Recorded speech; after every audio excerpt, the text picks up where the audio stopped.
এই মুহূৰ্তত উত্তৰ হালমাৰৰ পৰা আহিছে এক ডাঙৰ খবৰ। ইকৰাবাৰীত লোমহৰ্ষক হত্যাকাণ্ড। পত্নীক হত্যা কৰি জ্বলাই দিলে স্বামীয়ে। পত্নী দুৰ্গা চৰকাৰক জ্বলাই দিলে স্বামী কৃষ্ণ মণ্ডলে। 3 দিন আগতেই কৃষ্ণ মণ্ডল নামৰ ব্যক্তিজনে হত্যা কৰিছিল নিজৰ পত্নী দুৰ্গা চৰকাৰক। হত্যা কৰি নিজৰ তামোলবাৰীৰ সমীপত দিছিল জ্বলাই। প্ৰতিবেশীয়ে জুই দেখি সোধাত কৈছিল মৃত্যু গৰু জ্বলাই দিয়া বুলি। আজি দুৰ্গা চৰকাৰৰ ভায়েকে ভনীয়েকক বিচৰাৰ সময়তে পোহৰলৈ আহে সমগ্ৰ ঘটনা। জ্বলোৱাৰ স্থানত উদ্ধাৰ দুৰ্গা চৰকাৰৰ খাৰু আঙঠি। তাৰ পিছতে অঞ্চলটোত উত্তেজনাময় পৰিস্থিতি। ঘটনাস্থলীত উপস্থিত হৈ আৰক্ষীয়ে আৰম্ভ কৰিছে তদন্ত। ইফালে হত্যাকাৰী কৃষ্ণ মণ্ডল কৰিছে পলায়ন। ইতিমধ্যে আৰক্ষীয়ে আটক কৰিছে কৃষ্ণ মণ্ডলৰ পিতৃ মাতৃক। ঘটনাটো আজি 3 দিনে হ'ল। মই কালকা বিহানেহে দাস পাং, মোৰ নিজৰ ভাই হয় ভণ্টি। মোৰ নাম শ্ৰী দীনবন্ধু সৰকাৰ আৰ তাৰ নাম হল দুৰ্গা সৰকাৰ। ঘটনাটো হৈছে এইটো আপোনাৰ মঙ্গলবাৰে ৰাতি 2টা মানত চুবা দিছে। কালকা মই বিহানেহে দাস পাং খবৰটা। দেউতাই মোক ফোন কৰছে যে তোৰ ভণ্টিকটো নাপাং। মই আছিলোঁ এই যোগীৰ গোপৰ ফালে বেৰাবাগ গেছিলোঁ।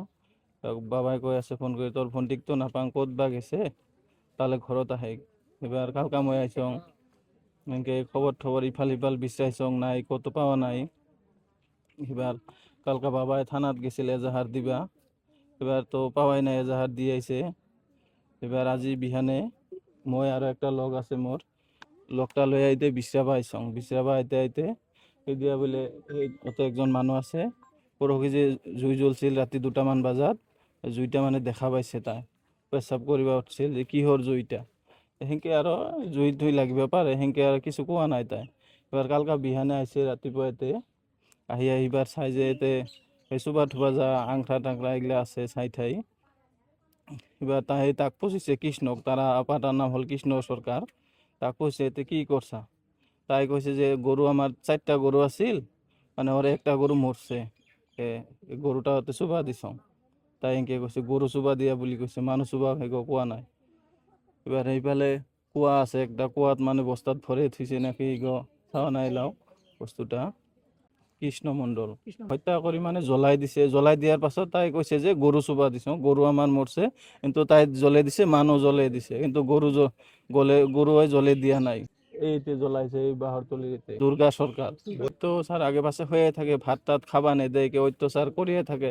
খালি আপাটাই নহয়, ঘরের কোনো একটা ব্যক্তি ঘরের ভাল নাপায় তাক, সবেই বেয়া ব্যবহার করে, ভাত নেদেয় সময়মতে, খালি কাম কাম কাম। ঘর তালা মারি থয়, রাতি ঘরত ঘুমাবা নাই দিয়ে বাহিৰত থয়। সন্তান আছে, এটা 4 বছৰ মান হৈছে। এতে কাপোৰ ঠাপুৰ আছে, আৰু তাই পিন্ধা খাৰু ঠাৰু গিলা আছে। পুলিচ প্ৰশাসন বিভাগ আমাৰ আহিছে, উত্তৰ হালমাৰা চকীৰ দেখা পাইছে। হাতৰ খাৰু ঠাৰু আছে, আৰু কাপোৰ ঠাপুৰ আছে, হাৰা ঠাৰাও আছে। কৃষ্ণ মণ্ডল ছাৰ এলা নাই, তাই পলায়ন কৰি আছে বৰ্তমান। অল্প আগত আছিল, 2 ঘণ্টামান আগত। তাই জেলা শুনা পাল যে ইফালেতো মানুহ আহিছে, দেখা পাইছে কাপোৰ ঠাপুৰ গিলা জ্বলাই দিয়া। সেইবাৰ এই লগে লগে ইফালে খবৰ পাইছে, আৰু তাই পলায়ন কৰিছে লগে লগে। ছাৰ মই বিচাৰোঁ এংকা তাক যাতে আইনে শাস্তি দিয়ে। দ্বিতীয়তে যাতে কোনো ব্যক্তি এই ধরনের কাম যাতে করার আগত 100 বার চিন্তা করে, যাতে কোনো ব্যক্তি এংকা কাম করিবা নোখোজে।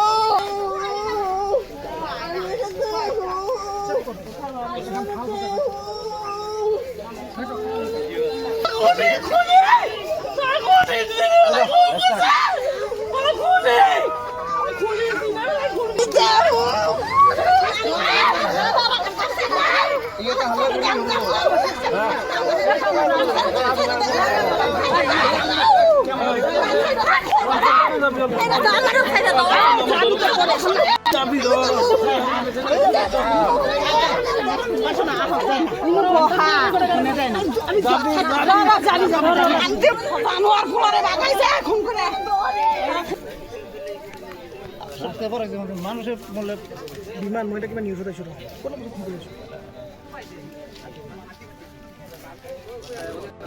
নারী গিলা আছে।